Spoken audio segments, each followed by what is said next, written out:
বন্ধুরা আমরা অমিয় আইসক্রিমওয়ালা গল্পটি পড়ছি যেটি লিখেছেন ফরিদুর রেজা সাগর। আব্দুল চাচা বললেন খোঁজার দরকার নেই। অমি তখন অবাক হয়ে জিজ্ঞাসা করে কেন? সত্যি সত্যি কেউ আসেনি, আব্দুল চাচা বললেন। বিশ্বাস করেন আব্দুল চাচা? অমি বলল, আমি অনেকক্ষণ ধরে লোকটার সঙ্গে কথা বলেছি, এমনকি তার জন্য পানিও আনতে গেছি। অর্থাৎ অমি আব্দুল চাচাকে বিশ্বাস করানোর চেষ্টা করলো যে সে অনেকক্ষণ ধরে একটি লোকের সঙ্গে কথা বলেছে, এমনকি লোকটি পানি খেতে চাইলো এবং তখন কিন্তু অমি পানি পর্যন্ত আনতে গেছে।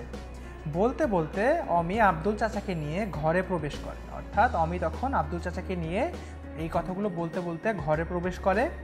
আব্দুল চাচা তখন অমিকে জিজ্ঞাসা করে, লোকটাকে তুমি পানি দিয়েছিলে? কেমন করে দেব, তুমি যে রেখে যাওনি?